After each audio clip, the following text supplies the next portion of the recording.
শুক্রবার দিন হঠাৎ জানতে পারলাম বাসায় কিছু ভিআইপি গেস্ট আসবে। তাই মেহমানরা যে এতটাই ভিআইপি যে তাদের জন্য শুধু মাত্র মাংস পোলাও হবে তাতেই হবে না, তাদের জন্য এক্সট্রা কিছু। আর যদি মেহমানদের ক্ষেত্রে যদি একটু ভিআইপি হয়, তাদের ক্ষেত্রে যদি আপনার এই রোস্টটা যদি না থাকে পোলাওয়ের সাথে, তাহলে কিন্তু আপনার মেহমানদারিটাও জমে না বা আপনি তৃপ্তি সহকারে মেহমানদারিও করতেও পারবেন না।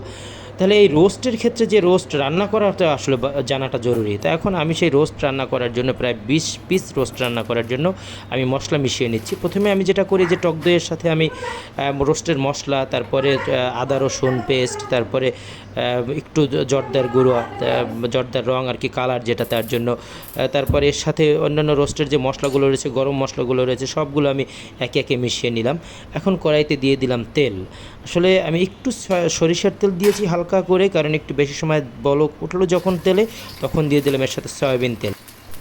আসলে অনেকেই রোস্ট রান্নার ক্ষেত্রে কী করেন, প্রথমে ডুবো তেলে চিকেনগুলো ফ্রাই করে নেন, তারপরে হচ্ছে আপনি আলাদা কড়াইতে আবার অন্যান্য মশলাগুলো, যে রোস্টের যে টক দই, তারপরে বিভিন্ন যে রোস্টের মশলাগুলো সেগুলো মিশিয়ে তারপরে রান্না করেন।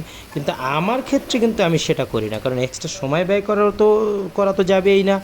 আরও কথা হচ্ছে যে এই মুরগিগুলো ফ্রাই করার জন্য আবার আলাদা কড়াই, দুইটা কড়াই নষ্ট করা বা সময় ক্ষেপণ করা, এটা আমার মনে হয় যেন একটা মানে বিরক্তিকর কিছু। সেই জন্য আমি যেটা করে থাকি, আমি যেভাবে রান্না করে থাকি, টোটাল প্রণালীটাই আমি আপনাদের সামনে সেরকম তুলে ধরছি।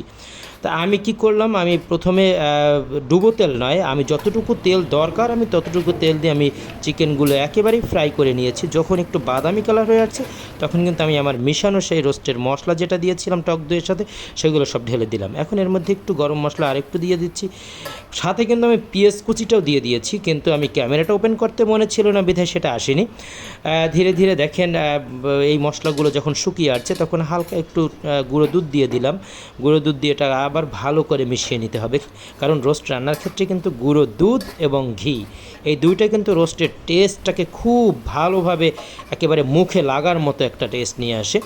তাহলে আমি প্রায় ঝোল টেনে এসেছে, যখনই দেখবেন যে আপনি ঝোল টেনে এর উপরে তেল উঠে এসেছে, তখনই বুঝবেন যে আপনার রোস্ট রান্নাটা পরিপূর্ণতা হয়ে গিয়েছে।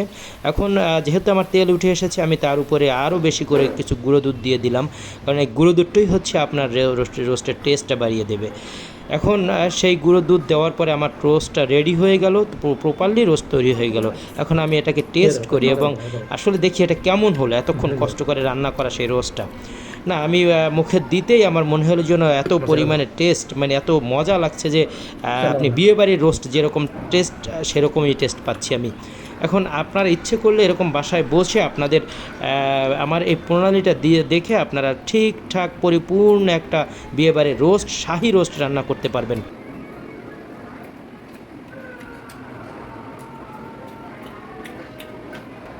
তাহলে বন্ধুরা, কথা কিন্তু একটাই, ভালো থাকবেন, ভালো রাখবেন, আমাদের চ্যানেলটা সাবস্ক্রাইব করবেন, লাইক করবেন, শেয়ার করবেন, কমেন্ট করবেন। দেখা হবে ঠিক অন্য কোনো ভিডিও নিয়ে, অন্য কোনো লোকেশনে। সেই পর্যন্ত অপেক্ষা থাকুন। ধন্যবাদ।